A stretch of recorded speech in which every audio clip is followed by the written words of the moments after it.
आज है 5 अक्टूबर 2024 दिन शनिवार। Welcome back to clean news UP. चलिए देखते हैं उत्तर प्रदेश की 25 फटाफट बड़ी खबरों को। अयोध्या को एक और सौगात, सरयू में पानी का फ्लो बढ़ाकर चलाई जाएगी वाटर मेट्रो। अयोध्या को एक और सौगात मिली है। सरयू नदी में पानी का प्रवाह बढ़ाकर वाटर मेट्रो चलाने की तैयारी है। इसके लिए सरयू नदी में जलमार्ग का विकास करने और सुदृढ़ बनाने के लिए नए सिरे से प्रयास शुरू कर दिए गए। जलमार्ग में पानी की भरपूर व्यवस्था के लिए नदी तल का सिल्ट निकालने का कार्य शुरू किया जाएगा। इसके बाद इलेक्ट्रिक मोटर से चलने वाली नाव के साथ वाटर मेट्रो का संचालन किया जाएगा। यूपी के 15,000 पेंशनर्स को मिलेगा 25 साल का एरियर। केंद्र सरकार ने जारी की अधिसूचना। यूपी सहित देश के 43 ग्रामीण बैंकों के 70,000 सेवानिवृत्त कर्मियों व फैमिली पेंशनर्स को 1 नवंबर 1993 से पेंशन का बकाया देने का आदेश केंद्र सरकार ने दिया है। केंद्रीय वित्त मंत्रालय ने इसकी अधिसूचना जारी कर दी है। इससे यूपी के प्रथमा, आर्यावर्त व बड़ौदा यूपी बैंक के 15,000 सेवानिवृत्त कर्मी लाभान्वित होंगे। यमुना एक्सप्रेस वे पर सफर 12% तक हुआ महंगा। ग्रेटर नोएडा से आगरा तक अब इतना लगेगा टोल टैक्स। ग्रेटर नोएडा से आगरा तक यमुना एक्सप्रेस वे पर सफर अब और महंगा हो गया। इस बार टोल दरों में 5 से 12% तक की वृद्धि की गई। बढ़ी हुई नई टोल दरें लागू कर दी गई। नई दरें दोपहिया से लेकर सभी प्रकार के हल्के और भारी वाहनों पर लागू होंगी। ट्रेन के कोच में नहीं होगी पानी की किल्लत। रेलवे लगाएगा वाटर मैनेजमेंट सिस्टम। ट्रेन के कोच में पानी की किल्लत नहीं होगी। आए दिन पानी खत्म होने की शिकायतों को ध्यान में रखते हुए रेलवे ने वाटर मैनेजमेंट सिस्टम लॉन्च किया। इसके जरिए सबसे पहले उन बोगियों को भरा जाएगा जिनमें पानी नहीं होगा। दरअसल कोच के टैंक में वाटर लेवल मापने का कोई सिस्टम नहीं है। इसकी वजह से स्टेशन मैनेजर को ये पता नहीं चल पाता कि आने वाली ट्रेन की किन बोगियों में पानी है। कक्षा 6 से स्नातक पास को जिला न्यायालयों में मिलेगी नौकरी। 3,306 पदों के लिए आवेदन शुरू। इलाहाबाद हाईकोर्ट के अंतर्गत आने वाले प्रदेश के जिला न्यायालयों में रिक्त विभिन्न प्रकार के 3,306 पदों के लिए शुक्रवार से ऑनलाइन आवेदन शुरू हो गया। इन पदों की न्यूनतम शैक्षिक अर्हता कक्षा 6 पास से लेकर स्नातक है। खास बात यह है कि एक अभ्यर्थी एक से अधिक पदों के लिए आवेदन कर सकेगा, बशर्ते उसे हर पद के लिए अलग अलग आवेदन करना होगा। ग्रीनफील्ड 4 लेन सड़क के लिए एनएचएआई ने खोजे 3 रूट। यूपी के इन जिलों को मिलेगा बड़ा फायदा। गाजीपुर वाया जमानिया से सैयद राजा तक नई ग्रीनफील्ड 4 लेन सड़क बनाने की स्वीकृति मिली है। भारतीय राष्ट्रीय राजमार्ग प्राधिकरण ने 3 रूट तलाशे हैं। इसमें पहला 65 किलोमीटर, दूसरा 60 किलोमीटर, जबकि तीसरा रूट करीब 40 किलोमीटर लंबा है। तीनों रूट का सर्वे हो चुका है। दिल्ली की कंपनी कास्टा की तरफ से रिपोर्ट एनएचएआई मुख्यालय नई दिल्ली को भेजी गई है। यूपी के 351 तहसीलों में आने वाले लोगों को मिलेंगी बेहतर सुविधाएं, मिला धन। यूपी के तहसीलों में काम करने के लिए आने वालों को अब बेहतर सुविधाएं मिलेंगी। बैठने के लिए बेहतर स्थान तो होगा ही, साथ में ऑनलाइन काम कराने की सुविधा भी मिलेगी। राजस्व परिषद ने इसके लिए प्रदेश के 351 तहसीलों को 8.5 करोड़ रुपए दिए हैं। तहसीलदारों को निर्देश दिया गया कि वे लोगों को सुविधाएं देने के लिए मिलने वाले पैसे से काम कराना शुरू करेंगे। यूपी के जिले में 2.82 लाख लाभार्थियों को मिलेगा फ्री सिलेंडर। गोरखपुर जिले में उज्ज्वला के 2.82 लाख लाभार्थियों को दिवाली से पहले फ्री सिलेंडर मिलेगा। मुख्यमंत्री योगी आदित्यनाथ के द्वारा पिछली हुई समीक्षा बैठक में अधिकारियों को निर्देश देने के बाद प्रशासन से लेकर एजेंसी वालों ने तैयारी शुरू कर दी है। हालांकि आपूर्ति विभाग के पास फ्री सिलेंडर को लेकर गाइडलाइन नहीं आई है। मिशन शक्ति के 5वें चरण की हुई शुरुआत। बहू बेटियों की सुरक्षा को लेकर 2 महीने तक चलेगा अभियान। नवरात्रि में मिशन शक्ति के 5वें चरण की शुरुआत हो चुकी है। महिलाओं की सुरक्षा, सम्मान और स्वावलंबन को लेकर कई नई योजनाओं का भी ऐलान हो सकता है। इसके लिए गृह विभाग के साथ 12 विभागों को जिम्मेदारी दी गई। मिशन शक्ति के आगामी चरण के तहत अक्टूबर से दिसंबर तक महत्वपूर्ण कार्यक्रम होंगे। महाकुंभ में बसों की तरह ट्रेन के अंदर मिलेंगे रेल टिकट। टिकट काउंटर पर नहीं लगानी पड़ेगी लाइन। महाकुंभ के दौरान रेलवे प्रशासन इस बार एक विशेष व्यवस्था करने जा रहा है। रोडवेज बसेस की तर्ज पर ट्रेन के अंदर ही चेकिंग स्टाफ यात्रियों को अनारक्षित टिकट उपलब्ध करा देगा। इसका फायदा ये रहेगा कि उन्हें स्टेशन के अनारक्षित टिकट काउंटर पर लाइन में नहीं लगना होगा।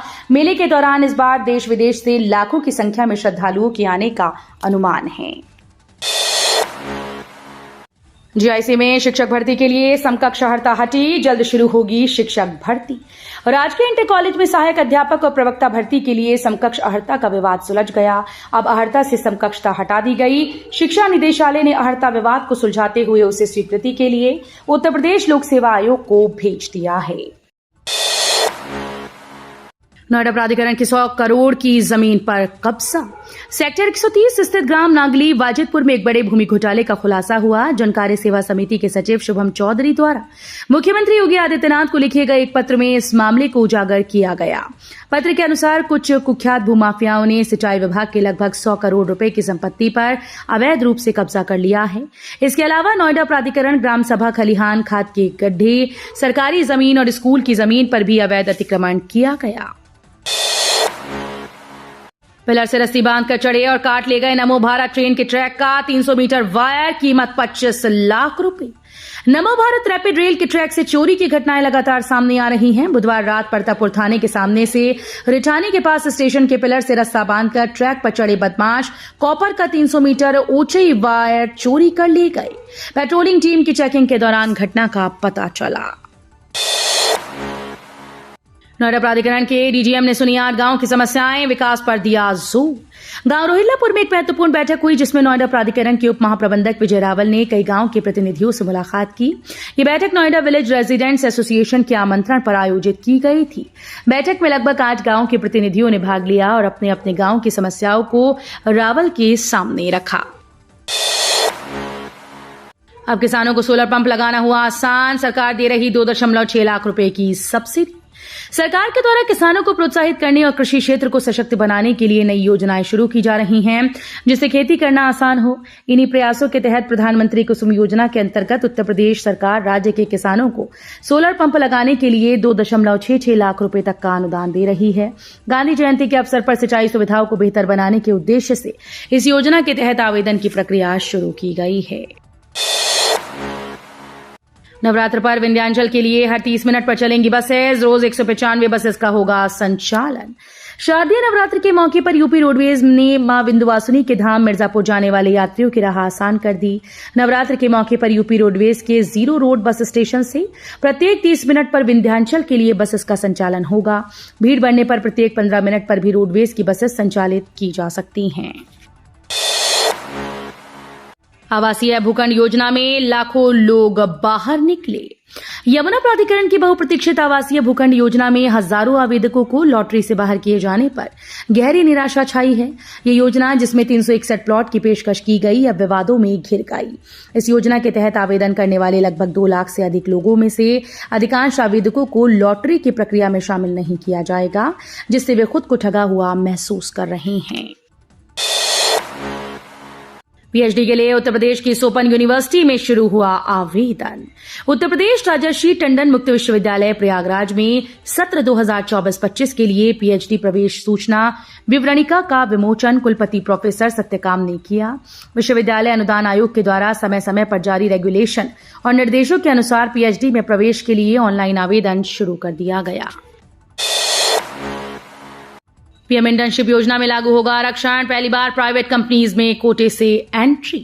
केंद्र सरकार की ओर से गुरुवार को पीएम इंटर्नशिप योजना की शुरुआत कर दी गई। दिवाली से पहले देश के 1 लाख युवाओं के लिए मोदी सरकार ने ये बड़ा तोहफा दिया। इसके तहत देश की टॉप 500 कंपनीज में इन लोगों को इंटर्नशिप का मौका दिया जाएगा और उन्हें 66,000 रुपए की आर्थिक मदद भी इस दौरान सरकार की ओर से दी जाएगी। कंपनीज के कॉर्पोरेट सोशल रिस्पॉन्सिबिलिटीज के अनुसार 500 कंपनीज के नाम तय किए गए हैं। सीएम योगी ने सबसे कम उम्र के फिरे रेटेड खिलाड़ी के साथ खेला शतरंज। खेल और खिलाड़ियों के प्रति मुख्यमंत्री योगी आदित्यनाथ का लगाव जग जाहिर है। जब बात खेल की नन्ही प्रतिभाओं की हो तो फिर तो कहना ही क्या। दरअसल गोरखनाथ मंदिर प्रवास के दौरान मुख्यमंत्री ने देश के सबसे कम उम्र के फिरे रेटेड खिलाड़ी और गोरखपुर के रहने वाले कुशाग्र अग्रवाल के साथ शतरंज खेलकर उत्साहवर्धन किया। सीएम योगी ने इस लिटिल चैंप से शतरंज के खेल में मोहरों की चाल और शहमात पर खूब बात की। शराब की अवैध बिक्री व तस्करी रोकने के लिए चलेगा अभियान, डीएम ने दिए निर्देश। त्योहारों के दौरान शराब की अवैध बिक्री, तस्करी, अल्कोहल। जिलाधिकारी रविंद्र कुमार के मुताबिक टीम अवैध शराब के निर्माण, बिक्री के अड्डों को समाप्त करने, सीमा से सटे राज्यों से शराब की तस्करी रोकने की जिम्मेदारी संभालेंगी। बरेली नगर में 3, आंवला, बहेड़ी, मीरगंज, फरीदपुर, नवाबगंज में एक टीम गठित हुई। शीरा के परिवहन पर अंकुश लगाने के लिए पुलिस और प्रशासन की संयुक्त टीम्स अभियान चलाएंगी। ग्रेटर नोएडा को मिला नया परियोजना महाप्रबंधक। ग्रेटर नोएडा प्राधिकरण के लिए एक महत्वपूर्ण खबर सामने आई है। 3 साल के इंतजार के बाद उन्हें नया महाप्रबंधक परियोजना मिल गया। यमुना प्राधिकरण के उप महाप्रबंधक आशीष कुमार सिंह को अब ग्रेटर नोएडा प्राधिकरण में महाप्रबंधक परियोजना के पद पर तैनात किया गया है। ये निर्णय शासन में प्रमुख सचिव अनिल कुमार सागर के द्वारा लिया गया। छात्रों के लिए बड़ी खुशखबरी। छात्रों के लिए बड़ी खुशखबरी है। आज केंद्रीय गृह मंत्री अमित शाह ने बड़ा ऐलान किया है। गृह मंत्री ने अहमदाबाद में ऐलान करते हुए कहा कि केंद्र सरकार स्वास्थ्य देखभाल सुविधाओं में सुधार के लिए अगले 10 वर्षों में देश भर में 75,000 मेडिकल सीट जोड़ने की योजना बना रही है। उन्होंने ये घोषणा हीरामणि आरोग्य धाम का उद्घाटन करने के बाद शहर के निकट अडालज गांव में एक सभा को संबोधित करते हुए की। रेलवे में 14,000 से अधिक पदों पर भर्ती, 10वीं पास ITI वाले कर सकते हैं आवेदन। रेलवे रिक्रूटमेंट बोर्ड ने 14,000 से ज्यादा भर्तियां निकाली हैं। 16 अक्टूबर 2024 तक इन पदों के लिए अप्लाई किया जा सकता है। RRB ने ऑनलाइन एप्लीकेशन विंडो खोल दी, जिसके जरिए आप आवेदन कर सकते हैं। इस भर्ती के जरिए technician grade 1 signal, technician grade के 1092, 3 ओपन लाइन के 8,052 और technician grade 3 workshop and PUS के 5,154 पद भरे जाएंगे। बदल गया ड्राइविंग लाइसेंस का नियम, नोटिफिकेशन जारी। क्षेत्रीय परिवहन कार्यालय से अब लाइसेंस और RC कार्ड नहीं मिलेगा। परिवहन विभाग के नोटिफिकेशन के अनुसार RC कार्ड और लाइसेंस कार्ड का प्रिंट ऑनलाइन निकाला जाएगा। ये कार्ड मान्य रहेगा। परिवहन विभाग ने स्मार्टशिप कंपनी से करार खत्म होने के बाद ये बदलाव किया है। तो ये थी आज की 25 फटाफट बड़ी खबरें। अगर आपको न्यूज पसंद आई हो तो वीडियो को लाइक और शेयर जरूर करें। धन्यवाद।